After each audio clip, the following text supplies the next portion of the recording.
Ahora con ustedes, Tiempo de Estudio Maná.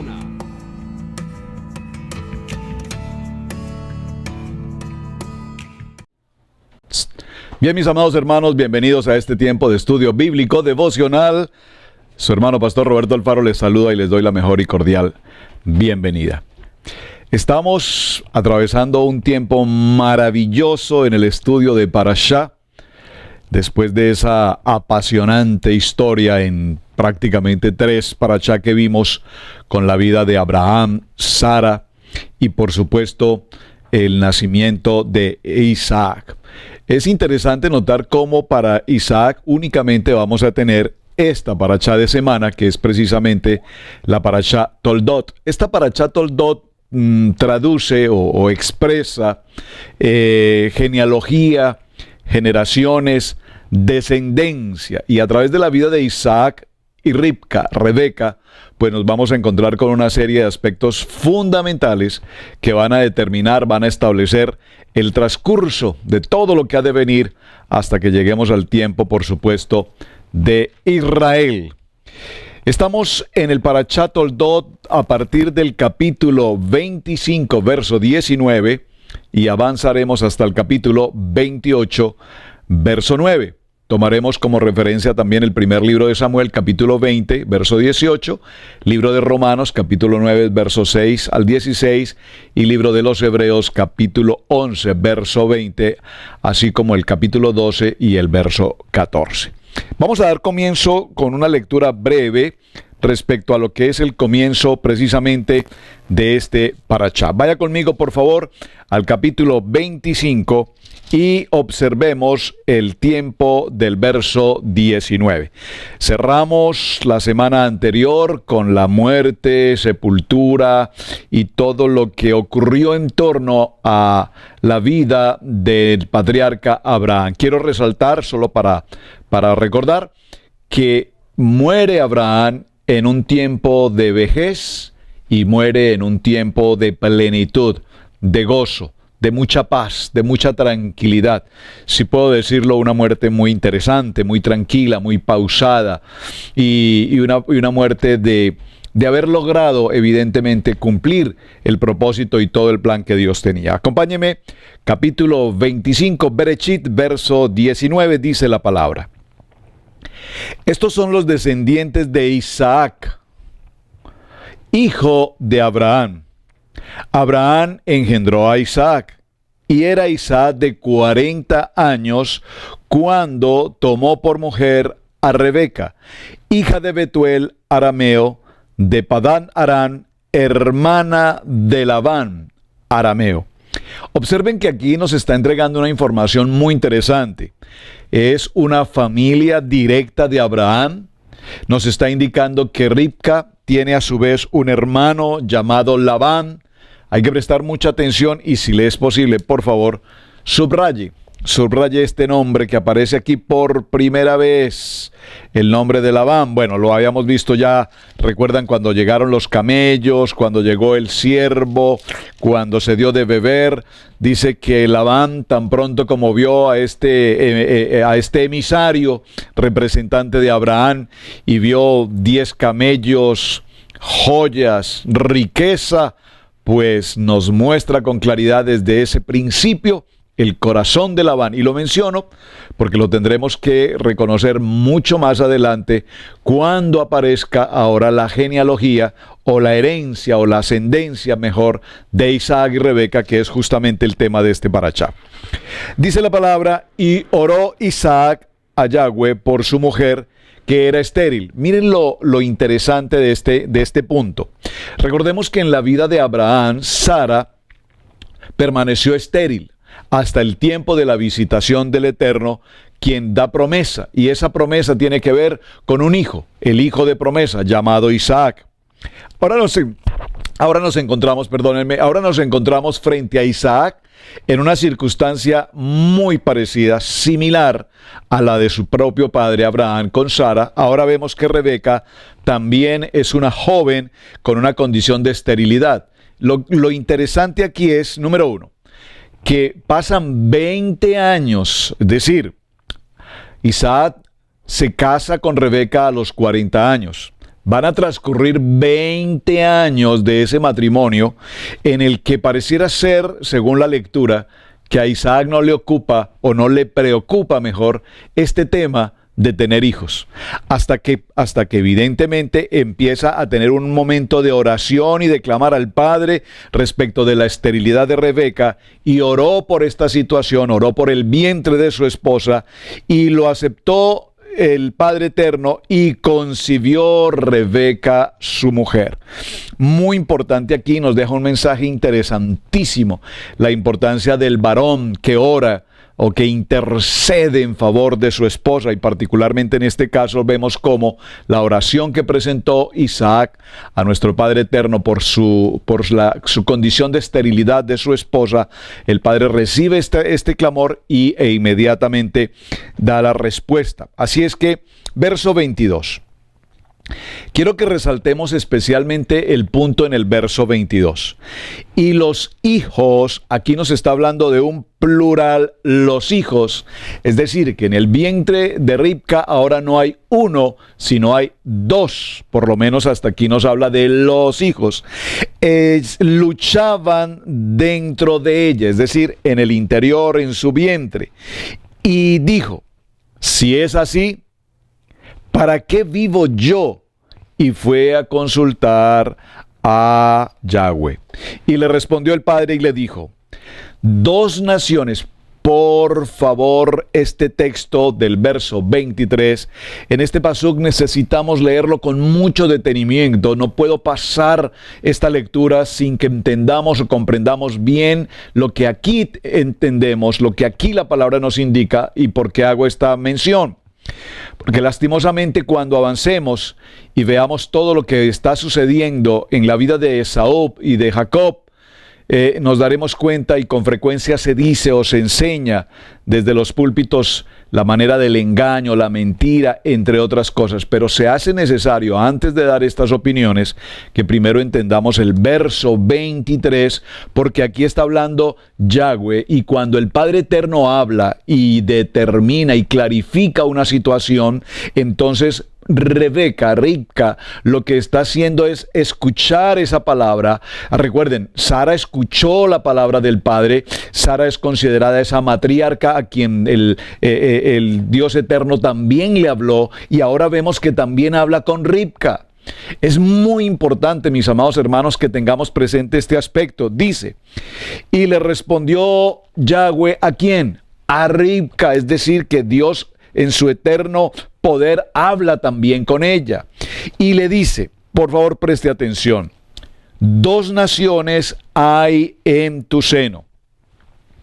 Dos pueblos serán divididos desde tus entrañas. Divididos desde tus entrañas. Un pueblo será más fuerte que el otro pueblo. Y el mayor, por favor subráyelo, el mayor servirá al menor. Observen que aquí hay una palabra, si puedo utilizarlo para que usted lo comprenda mejor, hay una palabra profética, hay una mención que el Padre Eterno indicó. ¿Quién es el mayor? Pues estamos viendo que hay un parto para gemelos. En el parto de gemelos nos daremos cuenta que obviamente es mayor quien nace primero. Recordemos que el primero en nacer fue Esaú. Por lo tanto, él adquiere ¿qué? Adquiere esa primogenitura. Él es el mayor, el primero, el primogénito. Pero la palabra que Dios está entregando a Ribca dice que el primero, el primogénito, el mayor servirá al menor. Esa es, si puedo utilizar esta expresión, la orden que Dios ha entregado. El mayor servirá al menor. Punto. Si tenemos claro este concepto, entenderemos entonces por qué en el recorrido de nuestra historia esta semana encontraremos lo que hizo Ribca respecto a hacer un disfraz del menor para que se hiciese pasar como Esaú. Lo entendemos y lo hemos enseñado o lo hemos escuchado como una mentira, como un engaño. Pero cuando vamos a esta porción del verso 23, notaremos que era precisamente un plan y una ordenanza, un mandato que Dios había establecido. El que estaba llamado a recibir la bendición, esa verajá del padre Isaac, era precisamente Jacob y no Esaú, es decir, el menor y no el mayor. Claro, este concepto lo vamos a estar considerando un poco más adelante, pero quería por lo menos presentar la idea general para que cuando entremos al detalle podamos comprender con claridad lo que realmente la historia nos está enseñando. Verso 24. Cuando se cumplieron sus días para dar a luz, he aquí había gemelos en su vientre. Hay algo muy interesante. Aquí la palabra gemelos nos indica, cuando hablamos de gemelos, estamos hablando de dos personas que tienen idénticas características, gemelos. Los gemelos son aquellos que al verles el uno al otro son tan parecidos físicamente son tan idénticos que no nos cuesta un poco diferenciarlos. Pero realmente aquí vemos que Esaú, rojo, de donde viene su nombre, velludo, de cabello rojo, Esaú y Jacob no eran idénticos, no eran siquiera parecidos, no solamente en lo físico, sino por supuesto en su carácter, en su personalidad, y la Biblia nos lo enseña. Entonces, aquí más que la expresión gemelos, realmente estamos hablando de mellizos. Mellizos. Tuve la oportunidad en la escuela alguna vez de estudiar con gemelos y un par de hermanos gemelos. Realmente pasé 2 o 3 años de escuela con ellos y aún teniéndolos justo uno frente al otro, nos costaba muchísimo establecer quién era el uno o quién era el otro. A menos por hacerles preguntas que el uno no podía contestar, pero es impresionante su característica de identidad. Muy bien. Verso 25. Y salió el primero, atención, ¿quién es el primero? Esaú. Dice la palabra, salió rubio y era todo velludo como una pelliza. Y llamaron su nombre Esaú. Muy importante esta información, su nombre Esaú, que significa rojo. Después salió su hermano, trabada su mano al calcañar de Esaú. Y era Isaac de edad de 60 años cuando ella los dio a luz. Es muy importante esta información. La edad de la edad de Isaac era de 60 años. Ahora, verso 27. Y crecieron los niños. Y Esaú, observe la descripción, y Esaú fue diestro en la casa, hombre de campo. Pero Jacob era varón quieto, que habitaba en tiendas. Y amó Isaac a Esaú, porque comía de su casa, mas Rebeca amaba a Jacob. Aquí podemos tomarnos un tiempo suficiente porque es realmente muy, pero muy interesante lo que nos está narrando esta historia. Vemos cómo cada uno de estos niños, en la medida que crecen, se desarrollan como dos niños obviamente normales, hermanos de un mismo parto, mellizos. El uno tenía características físicas que lo diferenciaban del otro, pero en la medida que crecen, notamos, según el relato, que cada uno de ellos también tenía una personalidad, un carácter diferente. Esaú era un hombre diestro para la caza, era un hombre de campo, era un hombre, vamos a decir, del exterior. Cuando me refiero al exterior, me refiero de fuera de la casa, rodeaba la casa, salía de casa, permanecía en las calles, si puedo utilizar la expresión calles en la modernidad, y al estar en las calles, en los caminos, en las veredas, en los campos, pues indudablemente este niño fue creciendo conociendo ¿qué? Voy a decirlo entre comillas, conociendo el mundo. Conociendo el mundo, los problemas, las dificultades, las adversidades, los conflictos, todo lo que el mundo podía ofrecer. Es decir, este joven que creció en las calles aprendió una cultura de calle, un lenguaje de calle, un estilo de vida de calle, siendo un diestro cazador, dice la palabra puntualmente, que era un hombre con habilidad para la caza. Eso significa que tenía una tendencia de las armas, que tenía una tendencia del peligro, que sabía cómo enfrentar su trabajo como cazador. Muchos aspectos, es decir, podríamos considerar muchas cosas respecto de ese tipo de jóvenes, mientras que vemos cómo Jacob era un hombre que permanecía más tiempo en su casa, en la tienda, en las tiendas, dice, era un hombre mucho más de casa, mucho más dedicado a las actividades tranquilas, apacibles, de hogar. Vemos cómo la Biblia nos relata precisamente que este primer joven, Esaú, era a quien su padre amaba. Su padre amaba porque disfrutaba de la cacería que hacía su hijo, de la carne que traía para proveer en el hogar. Y por supuesto, vemos el caso contrario.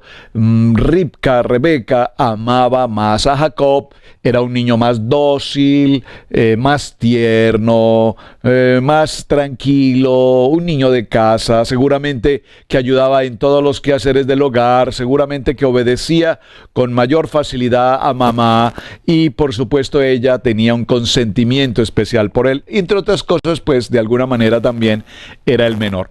¿Por qué estoy mencionando la historia de esta manera? Porque lo podemos ver en nuestros tiempos, hoy, en el diario vivir nuestro. Nosotros como esposos, mi esposa María del Pilar y yo, Pili, tenemos 3 hijos, 3 varones. Cada uno de ellos tiene una característica, un carácter, una formación, y aún hoy, después de 26 años de nuestro hijo mayor, lo vemos como un hombre extremadamente hogareño. Él es quien nos acompaña permanentemente en todas las actividades del ministerio.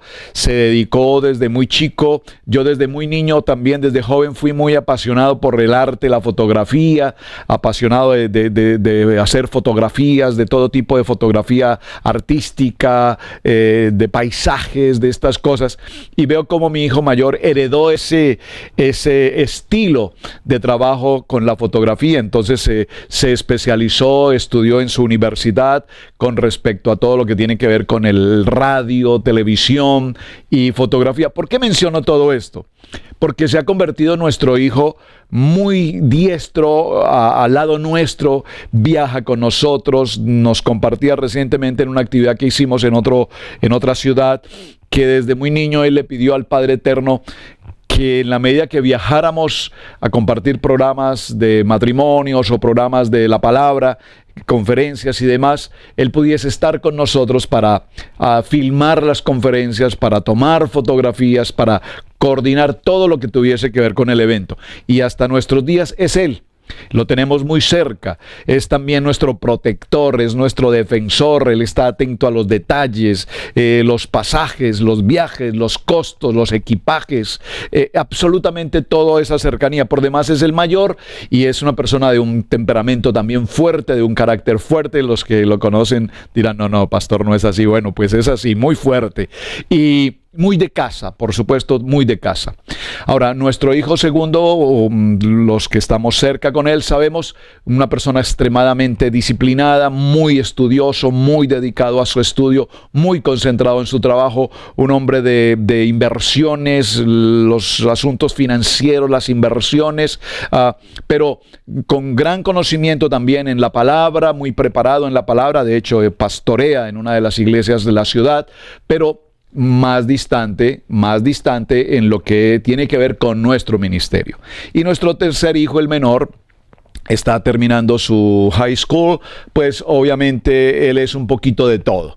Es un niño dócil, es un joven que está muy atento también con nosotros, amoroso. ¿Por qué quiero significar todo esto?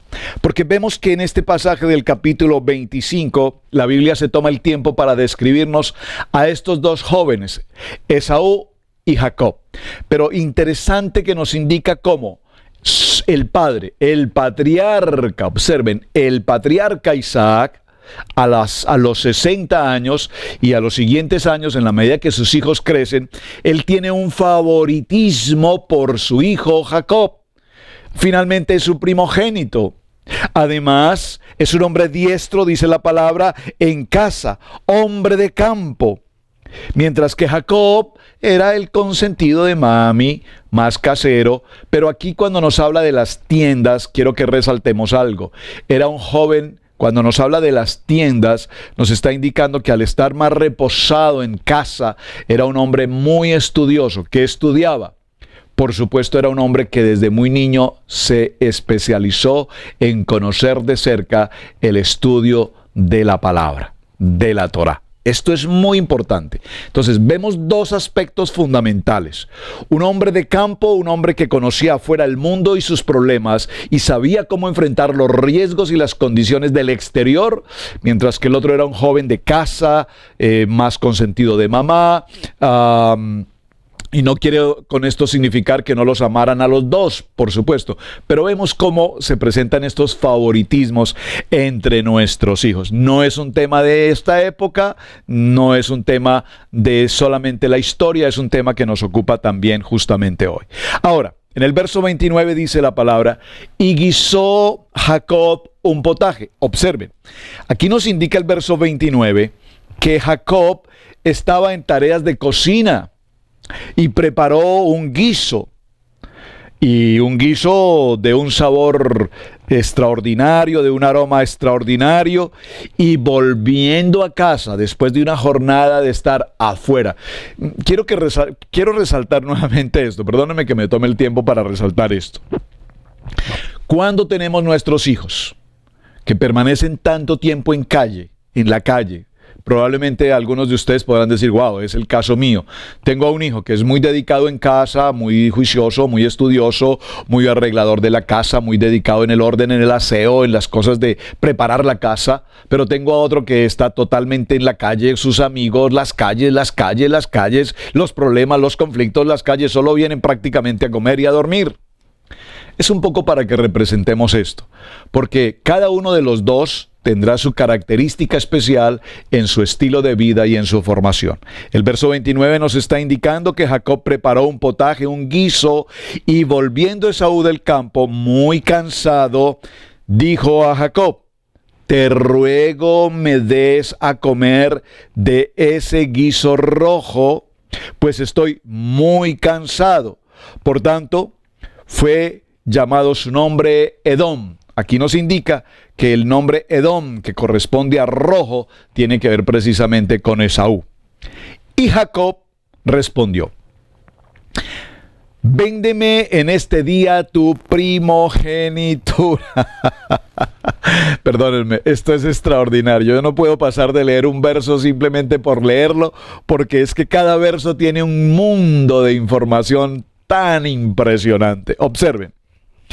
El primero regresa, Esaú regresa de todo un día de estar en la calle. No creo que haya pasado todos los días de su vida solamente en actividades de cacería. Seguramente en calle tenía muchos amigos, gente con quien tratar y cuanta cosa se le podía ocurrir hacer en las calles. En las calles pasan muchas cosas.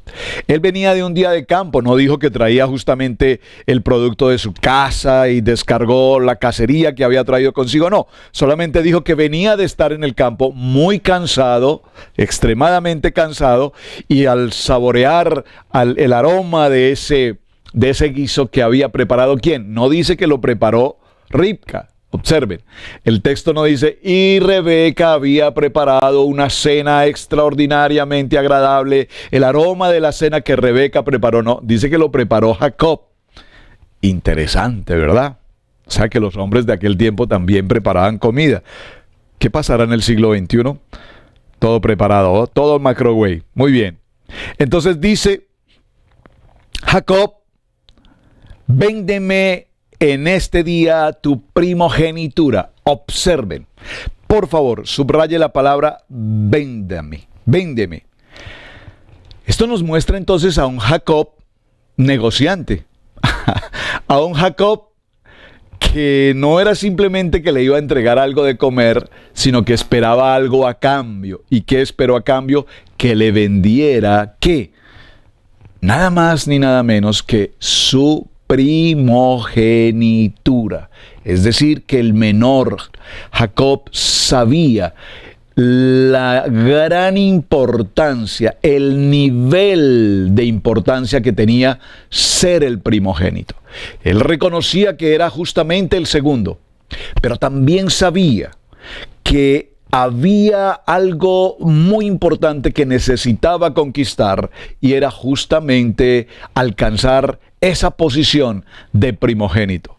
No hay tal, como lo he lastimosamente escuchado en algunas personas, que Jacob le robó, Jacob le engañó, Jacob le quitó. No, le propuso, recuerden que hemos hablado de una expresión muy interesante que se llama libre albedrío. ¿Han oído esa expresión? Y aquí Jacob le propone limpiamente: véndeme tu primogenitura y yo te entregaré este plato de guiso que he preparado que tanto quieres. Entonces dijo Esaú: he aquí, yo me voy a morir. ¿Para qué pues me servirá la primogenitura? Noten que Esaú, su pensamiento, era un joven, pero su pensamiento ¿cuál era? Finalmente voy a morir. Ni siquiera pensó si iba a morir después de la muerte de su padre, sino que pensó que incluso moriría antes de la muerte de su padre. ¿Por qué? Porque dijo, si es el primogénito y es el hijo mayor, sabe que va a recibir la bendición de primogénito, la bendición de su padre Isaac. Pero no es lo que el texto nos muestra. Finalmente voy a morir. ¿Qué nos refiere con este finalmente voy a morir? Recordemos que Esaú era un hombre de campo, era un hombre de calle, era un hombre de aventura, era un hombre de travesura, si puedo utilizar la expresión. Es decir, esto nos muestra que él allí afuera en ese campo, enfrentando su actividad, digamos, de cazador, había experimentado por momentos circunstancias de muerte, en las que él muy habilidosamente hubiese podido salir ileso de circunstancias. Él sabía que siempre que salía al campo estaba expuesto radicalmente a ser devorado por una fiera, a ser asaltado en los caminos, víctima de estos asaltantes. Él sabía que afuera de casa corría un alto riesgo, tan alto que incluso en cualquier momento podía morir. Y lo está manifestando aquí. He aquí, yo me voy a morir. ¿Para qué pues me servirá la primogenitura? Y dijo Jacob: júramelo en este día. Y él le juró y vendió a Jacob su primogenitura. Por favor, léalo con detalle el verso 33. Perdónenme, por favor, que esté tomando este texto con tanta pausa y detenimiento, porque si logramos aclarar este concepto con toda la claridad que la palabra no lo aclara, entonces evitaremos el cometer el gravísimo error de juzgar y de criticar la posición de Esaú, la posición de Jacob, la posición de Ribca, como la posición igualmente de Isaac. Dice entonces el verso 33, y dijo: júramelo en este día, y él le juró, y vendió a Jacob su primogenitura. Entonces Jacob dio a Esaú pan y del guisado de las lentejas, y él comió y bebió, y se levantó y se fue. Así menospreció Esaú la primogenitura. Muy bien, concluyamos en este punto. El nivel de primogenitura es tan impresionantemente importante como vemos a Abraham preparar a su hijo Isaac. Recordemos que el primogénito de Abraham es Ismael, pero no fue el primogénito en la intimidad de un matrimonio. Fue el primogénito en una acción de parte de su esposa, entregando a su asistente, no me gusta usar la expresión sirvienta, a la persona a su acompañante, a esa persona que le servía, la entrega a Agar, porque recordemos, y perdónenme, tomé este minuto, recordemos que Agar no era cualquier persona. Agar venía de ser una princesa de Egipto, hija de Faraón también, en una posición de servir a Sara. Y notemos que Sara entrega a Agar a su esposo para que a través de ella hayan los hijos. Menciono esto porque es una tradición de la época. Era la manera como una mujer estéril podía generar hijos o engendrar hijos a través de una de las personas que le ayudaran. Ahora, vemos entonces que luego los textos bíblicos que estudiamos en el parashá anterior nos narran en detalle que Ismael sale de la condición de primogénito. Dios promete bendecirlo, pero la prioridad ahora es para el primero de la vida de Abraham con su legítima esposa Sara, es decir, el hijo de la promesa llamado Isaac, en quien Abraham entrega absolutamente toda su herencia. Toda su herencia. No solamente su herencia desde el punto de vista económico, riquezas, sino desde el punto de vista de la consecución del patriarcado. El patriarca Abraham entrega, bendice, hereda en su hijo Isaac el patriarcado que el Padre Eterno ha entregado sobre esta genealogía que continuará continuará posteriormente a través de Jacob. De tal manera que este texto cierra diciendo que Esaú renunció. Obsérvenlo, lo voy a leer nuevamente. Así vemos cómo Esaú menospreció la primogenitura. Vamos a presentar un cuestionamiento interesante, se los voy a dejar como tarea, como pensamiento, y si usted quiere contestarlo en un mensaje, me gustaría escuchar de usted y de saber su opinión. Veamos. El tema que viene para la siguiente reunión que tenemos en el día de mañana tiene que ver precisamente con la historia de Isaac en Gerar, en el momento en que viene la intención de Isaac de bendecir a su primogénito. Rebeca se entera de esta situación. Vemos entonces que Rebeca sabe que quien va a recibir la bendición es Esaú, pero ella sabe por una palabra profética que recibió, verso 23, que el mayor servirá al menor. Ya Dios habló con Rebeca, ya Dios le estableció cuál es el plan que Él tiene, y ya el Padre Eterno ha establecido en el corazón de esta mujer, de esta matriarca Rebeca, el plan cómo va a funcionar. ¿Por qué menciono esto? Porque si notamos que la bendición la hubiese recibido realmente Esaú, entonces ¿qué hubiese pasado con toda esta historia que estamos viviendo hasta el día de hoy? ¿Qué hubiese pasado si quien recibe la bendición fue Esaú y no según el plan que ya Dios había preparado en el vientre de Rebeca? ¿Cuál era? Que el mayor serviría al menor. Entendiendo este concepto y entendiendo y haciendo claridad en esta historia que hemos tratado en el principio de este Parashat Toldot, nos daremos cuenta entonces por qué razón Rebeca actuó de la manera que actuó. ¿De qué manera actuó? Hablándole a su hijo Jacob, diciéndole, tienes que ser tú el que reciba la bendición, porque no porque tú seas mi consentido, sino porque el plan perfecto de Dios es que tú seas el menor, el que reciba la bendición, porque la palabra dijo que el mayor servirá al menor. Estamos captando este punto tan extremadamente importante. Vamos a dejarlo hasta aquí, mis amados hermanos, y mañana entraremos a esta apasionante historia que cuando la observamos con la lente de Dios nos daremos cuenta que aquí no hay una historia ni de engaño ni de mentira. Hay que entender el texto, porque entonces no podemos considerar que toda la historia genealógica con Jacob viene de ser el resultado de un engañador y de un mentiroso, porque Dios no es padre de mentira desde ningún punto de vista. Tenemos que entender el texto para comprender la historia del por qué pasó. Mis amados hermanos, muchísimas gracias por acompañarnos. Su hermano Pastor Roberto Alfaro desde la ciudad de Cherryville, Carolina del Norte, les saludo y estemos atentos a esta semana en esta apasionante historia en la vida de Isaac, Ribca y sus hijos, Esaú y Jacob. Hasta el día de mañana. Shalom.